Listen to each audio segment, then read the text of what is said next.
This is the story of devilish deceitfulness that brings no delight. A tale of a quiet coward who murdered his own wife in a botched and crude manner, mainly due to rage and jealousy, which had built up over a great number of years. The man to which I am referring to is Dr. Hawley Harvey Crippen, and the case is that of the murder of his wedded wife, Cora Henrietta Crippen. It is a tale of many twists and turns that starts when the 19-year-old actress met the 30-year-old doctor and decided quickly to marry each other, a flawed partnership from the beginning. He marries her for the dazzling show business persona.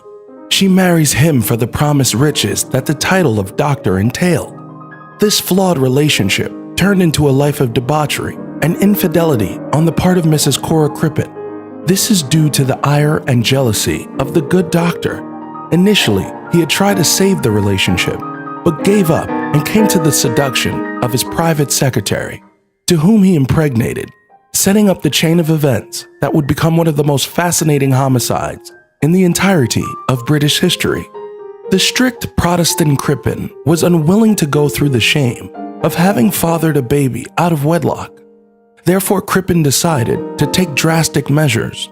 On the 17th of January, 1910, he ordered 5 capsules of hydrobromide of hyacinth, claiming it was for medical purposes, which it was used for at the time. However, his real intent was to use its other property as poison, which sedates the recipient and kills them slowly, simulating the results of a prolonged illness.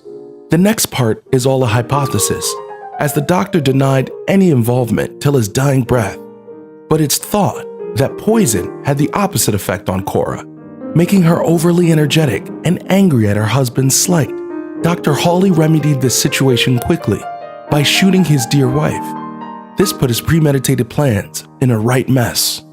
In a panic, he dissected any of his dearly beloved's organs and wrapped them, and what's left of Cora placed it in an underground coal bunker, as well as throwing her organs in an industrial canal. He then carried on as if nothing had happened and sent a resignation letter for her Women's Guild, claiming to have gone back to America to take care of an unwell relative. The Ladies' Guild was neither convinced or impressed with Crippen's lies and pressured Scotland Yard to investigate the sending over of a chief inspector, Walter Drew, who fell for Dr. Crippen's new words of deceit, telling the inspector that he was embarrassed that Ethel had run off with a lover and lied out of shame. However, the greatest deceit was the detective's cold austere.